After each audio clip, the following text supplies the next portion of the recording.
Mesdames, Messieurs, bonsoir et merci de suivre la télévision du Burkina. Au menu de cette édition, lancement à Boromo des travaux de construction du pont sur le fleuve Mouhoun. Le coût de l'infrastructure s'élève à environ 6 milliards de francs CFA et devrait permettre de renforcer l'existant. En l'occurrence, le pont actuel dont l'état est des plus inquiétants. Le chef du gouvernement est celui-là même qui a donné le coup d'envoi des travaux. C'était ce matin donc à Boromo dans les Balais. Une autre nouvelle qui donne du baume au cœur, les chercheurs burkinabais, au bout de plusieurs années de recherche, ont mis sur pied un vaccin qui devrait inverser les chiffres du paludisme. Le vaccin RTSS expérimenté sur le site de Nanoro a prouvé son efficacité. Il est en attente de l'OMS qui est la seule habilitée à homologuer le produit. Tout de suite, donc, direction Boromo où s'est déroulée une cérémonie des plus attendues. Il s'agit du lancement des travaux de construction d'un pont sur le fleuve Mouhoun. Celui existant menace de céder à chaque passage et les travaux qui débutent augurent de meilleurs lendemains. Le compte-rendu de la cérémonie, c'est avec Pamadrogo, Jean Zongo et Nyarkiteda. Regardez ce pont. C'est celui situé sur le fleuve Mouhoun, à Boromo, sur la route nationale numéro 1. Construit à peine il y a quelques années, l'ouvrage est déjà dans un état vétuste. Il faut vite agir et c'est tout l'enjeu du lancement des travaux de construction d'un nouveau pont par le chef du gouvernement. C'est notre principale voie d'accès vers le port d'Abidjan, qui est un port très important pour le désenclavement de notre pays. Aujourd'hui, nous sommes venus inaugurer les travaux de lancement de ce pont sur le Mouhoun qui va permettre donc de rénover l'ancien pont, de sécuriser la circulation des biens et des personnes sur cette route nationale numéro 1 et ainsi fluidifier la circulation des biens et des personnes. Le nouveau pont, long de 106 mètres, que voici en photo, marque une grande différence avec l'existant, foi du ministre en charge des infrastructures. Alors l'ouvrage lui-même, il s'agit d'un pont à poutres en béton armé, de pieux forés, de semelles et de culées comprenant des murs en aile et des dalles de transition en béton armé. Des travaux de terrassement, remblais d'accès aux ouvrages, fouilles pour fondation d'ouvrage, remblais de fouilles, des fournitures et poses d'équipements spécifiques, des garde-corps, des joints de chaussée, des joints de trottoir, des corniches et des gargouilles, et j'en passe. En attendant sa réalisation, l'on s'en remet à la bénédiction divine et de celle des mannes des ancêtres pour tenir le présent pont pendant encore 18 mois, délai de réalisation du nouveau pont. Le coût de réalisation est estimé à environ 6 milliards de francs CFA et financé par l'Union européenne. L'homme avec, comme tous les partenaires techniques et financiers qui accompagnent le Burkina Faso dans le secteur des transports et des infrastructures, recommande fortement que le règlement 14 de l'UEMOA, qui concerne le respect de la charge à l'essieu, soit appliqué. Le respect de la charge à l'essieu va entrer en application au Burkina Faso en avril prochain, rassure le chef du gouvernement pour qui on ne doit plus voir pareil chargement. Ce fut une occasion pour le gouvernement d'annoncer le lancement de la réfection du tronçon Koupela-Kounguin dans les toutes prochaines semaines. À Ouagadougou, les élus nationaux ont voté à l'unanimité 2 projets de loi du gouvernement. Ces projets de loi devraient renforcer l'arsenal judiciaire burkinabé. Dans le viseur, il y a le terrorisme et les infractions économiques. C'est ce que nous rapportent Koualen Nebié et Bouma Ernest Nebié. L'État burkinabé pourra désormais mieux réprimer les actes terroristes. Les députés viennent de voter à l'unanimité un projet de loi portant création, organisation et fonctionnement d'un pôle judiciaire spécialisé dans la répression des actes de terrorisme. Un projet de loi que le ministre en charge de la justice a bien expliqué à la représentation nationale avant son adoption. La loi relative à la lutte contre les actes terroristes va créer un pôle spécialisé dans la lutte contre les infractions liées au terrorisme au sein du tribunal de grande instance Ouagadougou 2 qui sera construit cette année. Et là également, ce pôle aura une compétence sur toute l'étendue du territoire. Et cela nous met au diapason avec les autres pays sur la lutte contre le terrorisme. C'est une bonne initiative. Aujourd'hui, non seulement Nous allons renforcer nos moyens de défense contre les terroristes, mais aussi sur le plan juridique, nous aurons le droit avec nous. Également au menu de cette plénière, le vote du projet de loi portant création, organisation et fonctionnement des pôles judiciaires spécialisés dans la répression des infractions économiques et financières et de la criminalité organisée. Il s'agit de deux pôles, créés l'un au sein du TGI, tribunal de grande instance de Ouagadougou 1, parce que nous aurons un tribunal de grande instance de Ouagadougou 2, et l'autre au sein du tribunal de grande instance de Bobo. Alors, il s'agit de réorganiser les compétences au sein de ces deux juridictions qui deviendront les principales juridictions qui vont connaître de ces questions. L'avantage d'une telle situation, c'est que ça va nous permettre de renforcer les compétences des magistrats parce qu'on va concentrer les moyens au sein de ces deux juridictions avec un personnel spécialisé depuis les officiers de police judiciaire jusqu'au niveau jugement. La plénière a aussi validé l'entrée de Charles Nédogo comme député à la représentation nationale. Il remplace Salifou Savadogo, un député du CDP dont l'immunité parlementaire a été levée. Je vous le promettais hier et vous le savez déjà, le verdict pour le procès des militaires et civils inculpés pour complot, détention illégale d'armes de guerre est tombé dans la nuit. Après 10 jours d'audience, le juge militaire condamne les cerveaux de l'affaire à 15 ans de prison ferme. Une dizaine d'autres inculpés ont été relaxés au bénéfice du doute. Les détails avec Zoubaviel David Dabiré. 15 ans de prison ferme assorti d'un mandat de dépôt pour le caporal Madi Ouedraogo, le sergent Mahamadi Zalé et Cheikh Alassane Ouedraogo, dit le marabout. Le verdict du procès des 29 militaires et civils inculpés pour complot militaire et détention illégale d'armes de guerre et de munitions est tombé hier dans la nuit. Une quinzaine de militaires de l'ex-RSP écopent également d'une peine d'emprisonnement de 10 ans ferme. Gilbert Guira, le chauffeur de tricycle, lui, est acquitté au bénéfice du doute. Ce verdict est le résultat d'un procès qui aura duré 10 jours. 10 jours durant lesquels accusation et défense ont rivalisé d'ardeur devant le tribunal qui, pour convaincre le juge militaire de la culpabilité des 29 accusés, qui pour l'en dissuader. Et pour la défense, ce verdict est tout simplement un déni de justice. Nous allons faire un pourvoi en cassation. Ça, il n'y a pas à douter de cela. C'est clair. Parce qu'en tant qu'avocat, je ne peux pas rester inactif face à une telle décision. Je crois que, je le répète, ça m'a beaucoup irrité. Même quand on veut condamner, il faut y mettre la forme. Il faut y mettre la forme. Mais ce qui s'est passé, je l'avais dit à l'ouverture de ce procès, que notre droit recule. Et je le répète, cette décision vient confirmer que nous n'allons pas consolider notre état de droit avec de telles décisions. L'accusation, elle, se satisfait de la décision prononcée. La décision vient effectivement de tomber. Nous, en tant que partie au procès, nous prenons tout simplement acte. Parce que nous n'avons pas de commentaires à faire sur une décision de justice qui a été rendue. Nous sommes satisfaits de la décision, tout simplement. Les condamnés et leurs conseils ont 5 jours pour formuler un pouvoir en cassation. Cette audience, selon des sources proches du parquet militaire, ouvre le bal d'une série de procès, à savoir les dossiers de putsch manqué, de l'attaque de la soute à munitions de Yimdi, et de l'insurrection populaire. Et la plupart des 29 militaires inculpés dans cette affaire ne sont pas à la fin de leur démêler avec la justice. Parlons politique à présent avec cette nouvelle union. Le Conseil national révolutionnaire Mouvement Sankariste rejoint le parti de Maître Benewende Sankara. Le CNR-MS justifie ce mariage avec l'UNIR-PS par le fait qu'il est nécessaire d'affronter et surtout de remporter les batailles ensemble, les batailles qui se présentent donc aux Sankaristes. Le compte-rendu de la conférence de presse avec Gérard Sommet et Oumou Sissé. Le Conseil national révolutionnaire Mouvement Sankariste CNR-MS n'existe plus. Il a fusionné avec l'UNIR-PS au cours d'un congrès extraordinaire tenu ce 15 janvier. La base nous demande de pouvoir fonctionner dans une seule structure.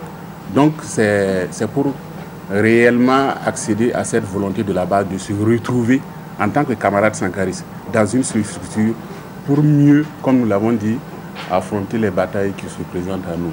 Nous avons mené beaucoup d'actions ensemble et vraiment nous nous sentons en symbiose avec nos camarades de l'UNIR-PS. Avec cette fusion, Romain Konombo et ses camarades veulent également créer une synergie d'action pour renforcer leur soutien au pouvoir en place. Ces nouveaux militants de l'UNIR-PS vont participer au congrès du parti, prévu du 27 au 29 janvier prochain. Le transfert des ressources, élément clé du processus de décentralisation voulu par le Burkina, est effectif pour cette année 2017. Le ministre en charge de l'économie et l'association des municipalités ont procédé à la signature marquant l'arrêté de transfert de ces ressources. Elle s'élève à plus de 57 milliards de francs CFA. Gérard Sommet et Moumouni Soubeiga, reportage. Un échange de documents pour matérialiser le transfert des compétences et ressources aux collectivités territoriales. Ce sont des ressources d'un montant d'environ 57 milliards de francs CFA que l'État burkinabé octroie aux collectivités territoriales au titre de l'année 2017. Par ce chèque, le gouvernement entend accompagner les municipalités dans l'accomplissement de leur mission. Le PNDS s'est fixé comme objectif à l'horizon 2020 d'avoir au moins 15% des ressources transférées aux collectivités territoriales, c'est-à-dire transférées avec justement une autonomie de gestion au niveau de ces collectifs. Je crois que ça c'est un message très fort dans lequel effectivement nous sommes en train de transcrire. Et parce que si vous voyez déjà 5% 2017, première année d'exercice plein au niveau du budget de l'État, vous voyez que nous sommes donc dans de très bonnes perspectives. Selon Rosine Koulibaly-Sori, ce montant jamais égalé est en hausse de plus de 282% par rapport à celui de 2016. Une décision qui réjouit les responsables des collectivités territoriales. Au niveau des compétences transférées, il y a plusieurs domaines. Il y a le domaine de l'éducation, il y a le domaine de la santé, il y a le domaine des infrastructures. Donc ces fonds sont répartis en fonction des nomenclatures budgétaires et exécutés comme tels. Selon la loi budgétaire que chaque commune, selon les règles budgétaires que chaque commune se fixe quand on adopte le budget. En plus de ce montant, l'État burkinabé dit ajouter des ressources non affectées, à savoir les dotations globales de fonctionnement et d'équipement. Et aux côtés de ces collectivités, des bailleurs de fonds comme le Japon apportent leur contribution, des centres de santé, des infrastructures au profit des populations rurales. Ce sont autant de réalisations à mettre à l'actif de la coopération Burkina-Japon. Les régions du centre-ouest, du centre et du plateau central peuvent en témoigner. Précision. Daouda Ouattara, Dimitri Badini et Bouma Ernest Nebier. Sur 6 ans de coopération, plus de 180 milliards de francs CFA sont injectés par le Japon dans plusieurs domaines, dont l'éducation et la santé au Burkina. Hommes de médias et délégations japonaises découvrent ces réalisations. Nous sommes ici au centre de santé et de promotion sociale CSPS du district sanitaire de Sapui. Les Japonais sont venus nous aider. On a eu notre dispensaire. En tout cas, on est très content à vous. Et grâce à vous, maintenant, on se soigne ici, il n'y a même pas de problème, on ne part pas au loin. Bon, et toutes les populations de Basilakoa, ils sont contents. Avant, on partait à Dalo pour accoucher. Certaines accouchaient même en route. Aujourd'hui, avec la construction du CSPS, nous sommes proches du centre de soins. Du centre-ouest, les caravaniers visitent l'école primaire publique de Zamnogo dans la commune de Komsilika. Une école construite grâce à l'association Sinilabé de la localité bénéficiaire d'une aide de 45 millions de francs CFA de l'agence japonaise de coopération internationale. On était dans des bâtiments qui n'étaient pas, en tout cas, pour nous, mais grâce aux amis japonais, nous sommes dans les nouveaux locaux et vraiment on arrive à faire le travail comme ça se doit. Vraiment, on rend grâce à Dieu. Intervenant aussi dans le domaine eau et assainissement, le Japon a réalisé 274 forages dans la région du plateau central et du centre-sud. L'ambassadeur du Japon rassure aussi que son pays accompagnera le gouvernement burkinabé dans la mise en œuvre de son plan national de développement économique et social, PNDS. Des chercheurs qui cherchent et qui trouvent le Burkina en regorge. Mosquirix en est la preuve. C'est le nom de baptême d'un vaccin plus connu sous l'appellation RTSS et qui va réduire les cas de paludisme chez les enfants. La phase d'expérimentation menée par le Burkina Faso a connu un succès et l'assentiment de l'Agence européenne des médicaments. Nous en savons plus sur ce projet avec Gérard Sommet et Oumar Zambré. C'est ici, dans les laboratoires de l'unité de recherche clinique de Nanoro, que le Mosquirix, nom du futur et tout premier vaccin contre le paludisme dans le monde, a été préparé et administré dans sa phase 3. Cette phase, qui est celle des tests sur les patients humains, a été conduite sous la supervision de cet homme. Alidou Tinto, investigateur principal du projet RTSS à Nanoro. Lorsque l'enfant naît, l'enfant est protégé par les anticorps de sa maman contre le paludisme jusqu'à l'âge de 6 mois. Mais après 6 mois, il faut que l'enfant apprenne à se défendre. Et comme l'enfant n'est pas encore mature, c'est en ce moment qu'interviennent les cas de mortalité, de morbidité du paludisme. C'est pourquoi, et dans cette tranche d'âge, on a beaucoup de décès liés au paludisme. Alors donc, le vaccin est préconisé pour intervenir à cette période où l'enfant perd les anticorps de sa maman pour commencer à se défendre. Nous avons fait des simulations. Si vous vaccinez 1000 enfants, je dis bien 1000 enfants, vous savez que chaque enfant, au bout de 4 ans, peut faire 1 fois, 2 fois, 3 fois le paludisme. Vous-même, vous le faites peut-être 2 fois dans l'année. Si vous vaccinez 1000 enfants, vous allez éviter 4000 épisodes de paludisme. Ça veut dire 4000 cas de paludisme sur 4 ans. Rodrigue et Padou, tous nés en 2010, font partie des milliers d'enfants choisis au hasard pour les essais cliniques du vaccin RTSS. Aujourd'hui, les parents disent constater une nette régression des épisodes du paludisme chez leurs enfants. Depuis 2010, on a commencé les essais cliniques dès sa naissance en 2010. Et depuis lors, il n'a fait le palu que 2 ou 3 fois seulement jusqu'à maintenant. Il fait de moins en moins le palu. Alors, ceux qui n'ont pas réussi, une fois que ça attaque, en tout cas, c'est très grave. Par exemple, sa grande sœur, si elle a le palu mauvais, c'est chaud. Le vaccin RTSS a premièrement été développé par les Américains dans les années 80, puis amélioré par la firme GSK en Belgique.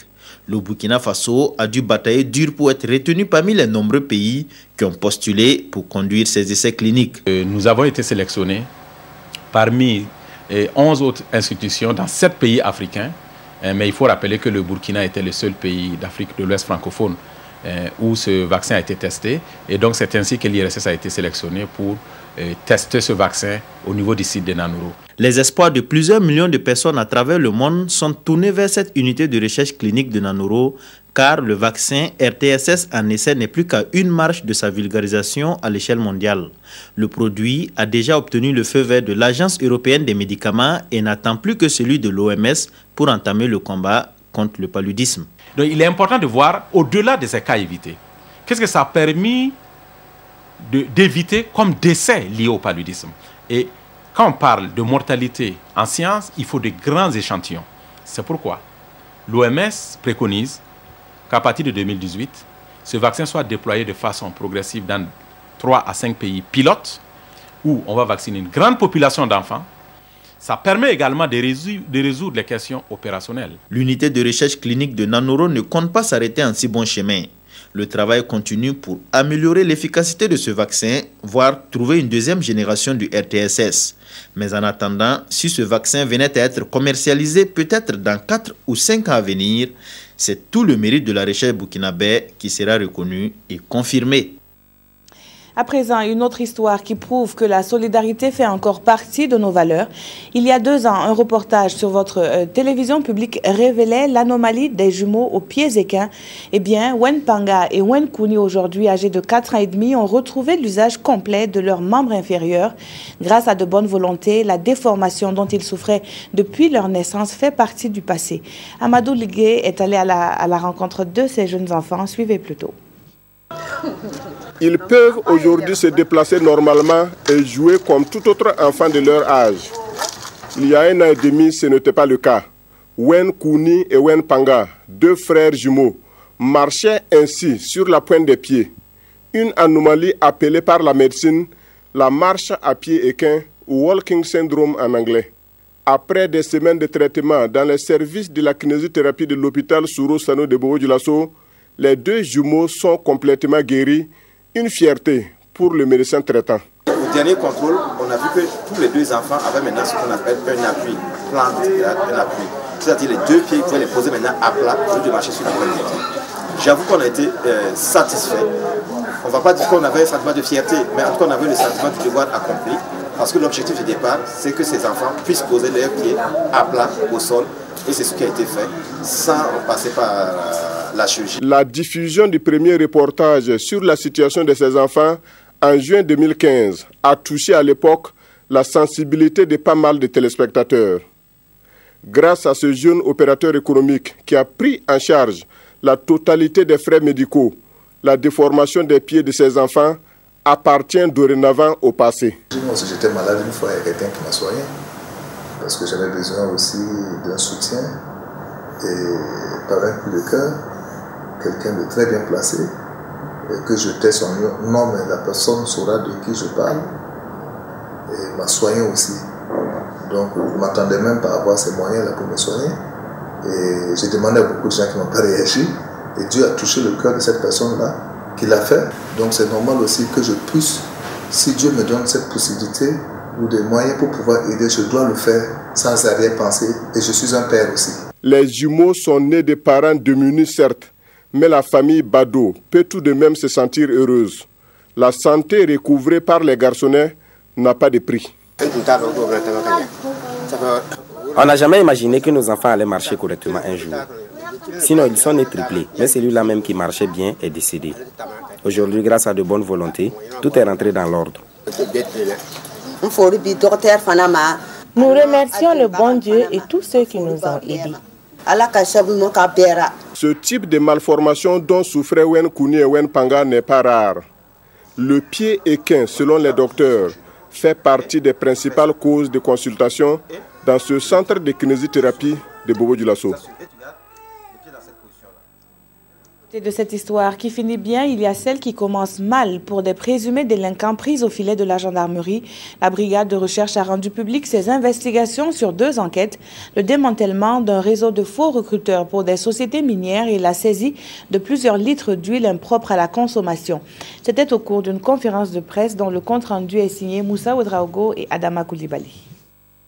Ce réseau de 5 présumés délinquants spécialisés dans l'escroquerie des citoyens vient d'être démantelé par la brigade de recherche de la gendarmerie de Ouagadougou. Leur mode opératoire, ils ont intitulé ça calling calling.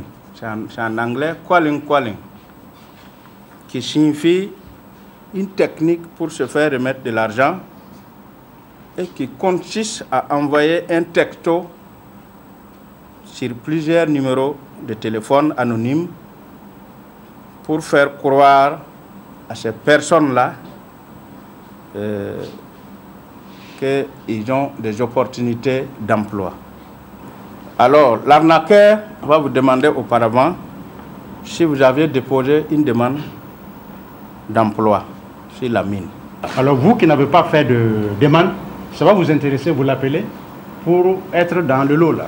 En ce moment, il dit, ah écoutez, comme vous n'avez pas posé de demande, il faut passer nous voir, nous avons une démarche parallèle pour vous faire trouver de l'emploi. Ensuite, vous avez mordu dans la maison, ils vont progressivement vous faire verser de l'argent jusqu'à X montant. En outre, une usine clandestine qui produisait de l'huile impropre à la consommation a aussi été démantelée par cette brigade. Nous avons attendu que l'intéressé embarque 150 bidons de 20 litres pour livrer à un commerçant en ville. Et nous avons intercepté le camion. Et effectivement, on s'est rendu compte que c'est de l'huile brute. Plus de 100 victimes sont tombées dans le piège de ces escrocs qui ont été appréhendés grâce à la collaboration des citoyens. Le verdict du procès de Madi Ouedraogo et des 28 autres tombés dans la nuit d'hier a fait les titres de vos journaux. La deuxième sortie des étalons est différemment analysée par les quotidiens de ce 19 janvier, lu pour nous par Touobom Evelyne Dabiré. Les étalons au petit trou vers la qualification, les étalons restent encore en vie. C'est les conclusions que tire l'observateur Palga et Sidoya suite au résultat nul du match entre le Burkina et le Gabon. Aujourd'hui, Ofaso déroule le match et rapporte que les Burkinabés ont inquiété par les pertes des balles et les mauvaises passes. Malgré ce nul, les étalons conservent l'espoir de se qualifier et pour preuve, les propos de ces derniers dans l'observateur Palga. Rien n'est perdu, selon Hervé Kofi. Il va falloir tout donner pour ne pas sortir avec des regrets, dixit Issoufou Dayo. Un espoir quelque peu émoussé par les blessures de Jonathan Zongo et Jonathan Pitroapa, qui sont désormais hors jeu. Le premier à cause d'une déchirure des muscles, le second pour une déchirure ligamentaire, informe Notre Temps. Les étalons sont désormais maîtres de leur destin, écrit aujourd'hui au Faso. Des étalons qui affirment en chœur dans l'observateur Palga, il faudra forcément battre la Guinée-Bissau. Autre fait de l'actualité nationale, le verdict du procès de l'ex-RSP est tombé hier mercredi 18. 15 ans, 10 ans et 6 mois fermes sont entre autres les peines prononcées par le tribunal militaire de Ouagadougou après plus de 8 heures de délibéré, informe Sidoya. Avant ce acte final, l'occasion a été donnée une fois de plus aux accusés de dire leurs derniers mots après la plaidoirie de leur avocat, écrit Le Pays. Et si certains ont préféré s'en remettre à ce que leurs avocats ont déjà dit, d'autres comme le soldat Bado et le caporal Madi Ouedraogo n'ont pas été avares en parole. Le caporal Madi Ouedraogo qui écope de 15 ans ferme. La peine des accusés en intégralité à voir dans le pays. Et en bref, le Sénégal est le premier pays qualifié pour les quarts de finale en s'imposant 2-0 devant le Zimbabwe. Les Lions de la Teranga dans le groupe B comptent 6 points plus 4. Dans le même groupe, la Tunisie a battu l'Algérie 2-1 et se relance ainsi dans le groupe. Merci d'avoir suivi ce journal-là. Comme tous les soirs à 22h30, depuis le début de la CAN, Christelle Paris vous retrouve pour le journal spécial. Demain, Nathalie Kaoré vous retrouve pour les actualités du week-end.